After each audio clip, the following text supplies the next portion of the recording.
Assalamualaikum adik-adik. Halo semuanya, bagaimana kabar kalian? Semoga selalu sehat ya. Jumpa lagi di channel ini dengan video pembelajaran terbaru dan terlengkap. Sebelum pembelajaran dimulai, kita berdoa terlebih dahulu ya. Berdoa dalam hati sesuai dengan keyakinan masing-masing. Berdoa mulai.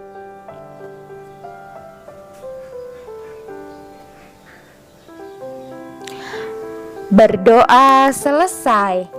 Oke adik-adik, sudah siap melanjutkan materi? Simak baik-baik ya. Oke adik-adik, materi kita pada video pembelajaran ini yaitu tentang perpindahan kalor. Simak dan dengarkan video ini secara detail ya adik-adik, supaya kalian bisa memahami dengan baik. Oke adik-adik, tujuan pembelajaran ini yaitu yang pertama, siswa mengetahui pengertian konduksi. Yang kedua, siswa mengetahui pengertian konveksi.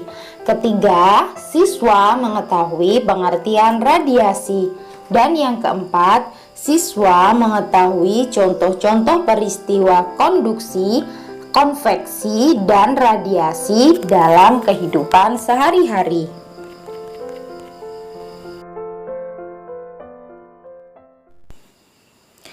Oke adik-adik, kita lanjutkan materi berikutnya ya. Kita akan membahas materi inti. Pernahkah adik-adik berada di dekat api unggun? Ketika berada di sekitar api unggun, badan kita akan terasa hangat akibat adanya panas api unggun. Lalu, pernahkah adik-adik membantu ibu memasak? Apa yang kamu rasakan ketika kamu mengaduk masakan menggunakan spatula stainless tanpa pelapis gagang? Ya, tentu saja spatula dan tanganmu akan terasa panas. Tahukah kamu mengapa api kompor dapat memanaskan air dalam panci sehingga sayuran yang ada di dalamnya menjadi matang? Ketika kamu memasak sayuran, panas dari api kompor berpindah ke dalam panci. Kemudian panas tersebut berpindah ke dalam air sehingga air menjadi panas dan sayuran yang ada di dalamnya menjadi matang. Peristiwa tersebut membuktikan bahwa panas dapat berpindah adik-adik. Oke adik-adik, kita lanjut ya. Letak matahari dari planet kita sangat jauh, yaitu sekitar 152.100.000 kilometer. Akan tetapi, panas dari matahari dapat berpindah atau merambat ke planet kita sehingga kita dapat merasakan hangatnya sinar matahari. Andai saja matahari tidak dapat merambat ke bumi, dapatkah kamu membayangkan bagaimana keadaan bumi kita ini? Panas berpindah dari benda yang bersuhu tinggi ke benda yang bersuhu lebih rendah. Panas atau kalor memiliki satuan internasional yaitu joule. Bagaimana panas dapat berpindah? Panas dapat berpindah melalui 3 cara, yaitu konduksi, konveksi, dan radiasi.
Ketiga yaitu kembang api yang dinyalakan. Ketika kita memegang kembang api yang sedang dinyalakan, panas ujung logam kembang api tersebut akan merambat pada seluruh bagian kembang api. Yang keempat, mengaduk masakan menggunakan spatula stainless pada saat memasak. Ketika kamu mengaduk masakan menggunakan spatula stainless, tentu saja spatula dan tanganmu akan ikut terasa panas. Contoh yang kelima yaitu knalpot motor yang menjadi panas saat mesin dihidupkan. Ketika motor belum dihidupkan, knalpot dalam keadaan dingin. Pada saat motor dihidupkan, dalam waktu yang lama, maka knalpot motor akan menjadi panas. Hal tersebut terjadi akibat panas mesin motor merambat ke bagian knalpot motor. Contoh yang keenam yaitu menyetrika baju. Setrika listrik merupakan alat yang cara kerjanya menggunakan prinsip perpindahan panas secara konduksi. Ketika setrika dihubungkan dengan arus listrik, maka arus listrik akan mengalir melalui elemen pemanas. Panas dari elemen akan berpindah ke bagian alas besi setrika yang tebal. Yang ketujuh, tutup panci, gagang panci, dan juga pancinya terasa panas ketika digunakan untuk menutup panci saat memasak. Tutup panci menjadi panas akibat panas dari api kompor.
Dari satu bagian ke bagian yang lain yang ada di dalam air. Contoh yang ketiga yaitu terjadinya angin darat dan angin laut. Perpindahan kalor secara konveksi juga mengakibatkan terjadinya angin darat dan angin laut. Angin darat terjadi karena udara di darat pada malam hari lebih cepat dingin daripada udara di laut, sehingga udara yang berada di atas laut akan naik dan udara dari darat akan menggantikan posisi udara yang naik tadi. Sedangkan angin laut terjadi karena pada siang hari daratan lebih cepat panas dibandingkan di laut, sehingga udara di darat akan naik dan udara dari laut akan mengalir ke darat atau menggantikan tempat udara yang naik tadi. Keadaan ini digunakan para nelayan untuk pergi melaut pada malam hari dan kembali ke darat pada pagi atau siang hari. Contoh yang keempat adalah gerakan balon udara. Pemanas di dalam balon memanaskan udara sehingga udara bergerak ke atas. Hal ini menyebabkan balon menjadi naik karena udara panas terperangkap di dalamnya. Ketika ingin turun, udara panas dilepaskan dan udara sejuk mengalir sehingga menyebabkan balon turun. Perpindahan panas dari pemanas menuju balon bagian atas terjadi secara konveksi. Contoh yang kelima, asap cerobong pabrik yang membumbung tinggi naik ke atas. Penerapan konveksi udara dapat kamu temui dalam kehidupan sehari-hari. Misalnya, pembuatan cerobong asap pada tangki pabrik. Udara pabrik yang sangat panas menyebabkan asap bergumpal sangat tebal. Maka setiap pabrik memiliki cerobong asap yang menjulang tinggi guna untuk mengalirkan asap ke atas. Karena udara di sekitar pabrik menjadi panas sehingga asap bergerak naik ke atas melalui cerobong tersebut. Hal ini dilakukan agar asap pabrik tidak terhirup manusia secara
kehidupan sehari-hari.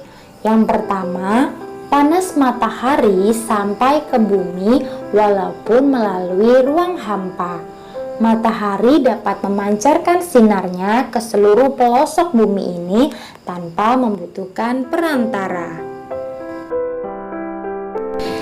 Contoh radiasi yang kedua, tubuh terasa hangat ketika berada di dekat sumber api. Ketika kamu dan teman-temanmu pergi berkemah ke pegunungan, udara di pegunungan sangat dingin. Untuk menghangatkan badan, kamu perlu membuat api unggun. Nah, panas dari api unggun tersebut dapat sampai ke tubuhmu tanpa melalui zat perantara. Perpindahan panas seperti itu dikatakan secara radiasi. Radiasi juga dapat terjadi ketika kita masak di tungku api pawon. Keadaan di sekitar tungku api pawon akan ikut terasa panas.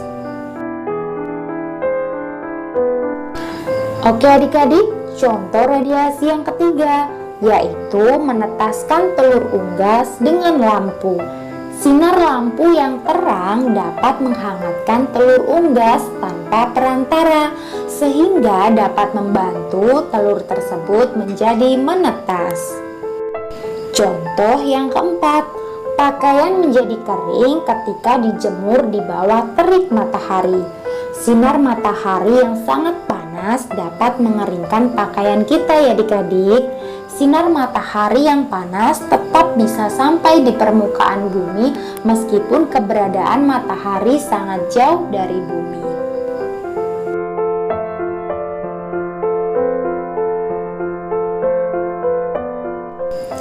Oke adik-adik, demikian tadi video pembelajaran kita mengenai perpindahan kalor. Sebelum kita mengakhiri pembelajaran ini, kita akan membuat sebuah kesimpulan. Kesimpulan dari pembelajaran ini yaitu, konduksi adalah perpindahan kalor melalui zat penghantar tanpa disertai dengan perpindahan partikel-partikelnya. Konduksi biasanya terjadi pada zat padat seperti logam. Sedangkan konveksi adalah perpindahan panas melalui zat perantaranya dan partikel-partikelnya ikut serta berpindah. Konveksi biasanya terjadi pada zat cair dan zat gas seperti udara atau angin. Yang ketiga yaitu radiasi. Radiasi adalah perpindahan panas tanpa zat perantara. Radiasi biasanya disertai dengan cahaya.